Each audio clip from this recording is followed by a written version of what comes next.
Bonjour, aujourd'hui je vais vous parler de mon petit clin d'œil sur l'entretien d'embauche. Clin d'œil, ça veut dire que c'est un memento qui fait 10 pages, en accordéon, cartonné, illustré. Rien à voir avec le livre que j'ai écrit sur le même sujet chez Studirama, qui fait 250 ou 80 pages, 300 pages, je ne sais plus. Un gros pavé s'appelle Le Grand Livre du CV. Donc ça c'est juste un aide-mémoire que j'ai fait pour les étudiants et que j'ai d'ailleurs vendu à des milliers d'étudiants parce que c'est exactement le genre de choses dont ils ont besoin. Donc l'entretien d'embauche, qu'est-ce qu'il y a à dire là-dessus? Premièrement, j'aimerais dire avant de commencer que j'ai été moi-même recruteur et ensuite candidat. Donc en tant que recruteur, j'ai travaillé dans 3 cabinets différents pendant plusieurs années. Et surtout en tant que candidat, j'ai décroché 121 entretiens d'embauche. Donc je sais ce que c'est d'être d'un côté et de l'autre de la barrière. Et c'est parce que j'ai été des deux côtés de la barrière que je crois avoir compris certaines choses que la plupart des gens n'ont pas compris. Parce que la plupart des recruteurs ne parlent que pour leur chapelle, et la plupart des candidats ou des gens qui aident les candidats qui n'ont pas été recruteurs n'ont pas non plus imprimé certaines choses. Voilà, ça c'est peut-être prétentieux de ma part, mais c'est comme ça. Donc, qu'est-ce que j'ai compris avec ça? Première chose très simple que j'explique en long et en large dans ce petit clin d'œil, la préparation prime l'action. La préparation prime l'action. Qu'est-ce que ça veut dire?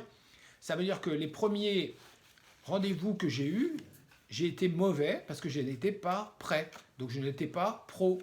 Or en face de nous, on a des recruteurs qui, eux, sont des professionnels. Ils sont toujours prêts. Ils sont toujours prêts. Ils savent exactement quel est le poste, quels sont les critères, ils savent exactement les questions qu'ils vont vous poser. Ils ont des fois même des dossiers prêts, il n'y a plus qu'à remplir, il n'y a plus qu'à mettre des croix. Ça leur fait gagner un temps fou. Ils savent exactement dans quel ordre ils vont procéder. Et vous, vous arrivez, vous ne savez pas. Vous ne savez pas qui vous êtes. Vous n'êtes pas capable de parler de vous de façon intelligible et positive pendant plus de 3 minutes, par exemple. C'est quoi vos qualités, vos défauts? Ouais, ok, c'est fini. Adieu. Alors les défauts, c'est pire. Les défauts, je suis gourmande et bavarde. Ouais, c'est tout ce que tu as à nous raconter. Ouais. Prenez vraiment les recruteurs pour des idiots ou quoi? Vous croyez qu'ils vont gober ça? Non, non, non, ça marche pas comme ça. Ok, c'est quoi vos prétentions de salaire? Ah bah ça dépend. Non, ça dépend pas, t'es nul. Vous devez être prêt, vous devez être prêt à répondre à toutes les questions du recruteur, y compris et surtout les questions qui ne sont pas prévues. C'est ça la préparation. Ça veut dire que vous devez maîtriser d'abord votre CV, votre parcours de A à Z. Ensuite, savoir exactement où vous allez. C'est quoi votre objectif? Qu'est-ce que vous voulez? Qu'est-ce que vous ne voulez pas? Quel est l'objectif financier que vous voulez obtenir? Quel est le plancher en deçà duquel vous ne prenez pas le poste? Et il faut s'y tenir. Quels sont vos arguments de vente? Qu'est-ce que vous avez de plus que les autres candidats? Ça, c'est très important.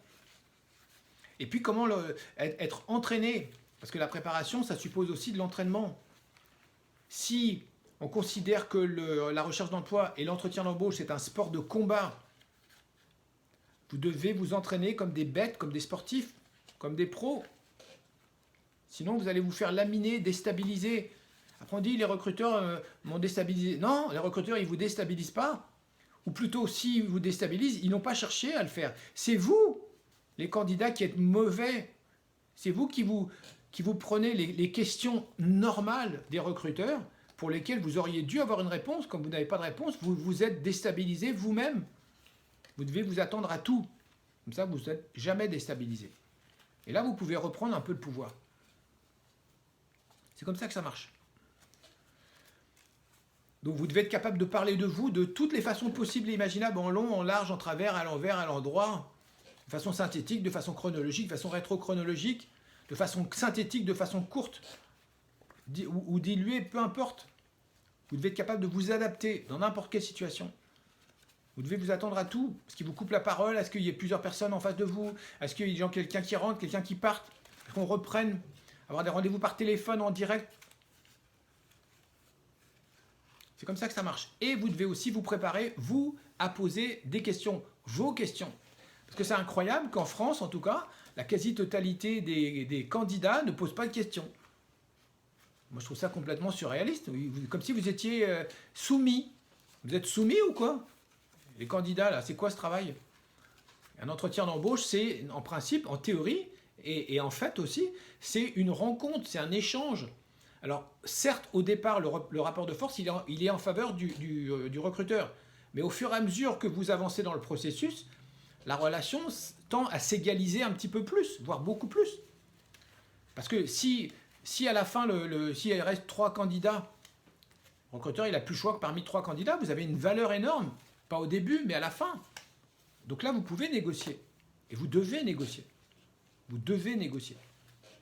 Je ne sais pas pourquoi les Français, les recruteurs français, surtout les ingénieurs, ne négocient pas. C'est absurde. C'est quoi la grille de salaire? Mais la grille de salaire, c'est pour les sous-doués. La grille de salaire, c'est le minimum. C'est pas de la négo, ça.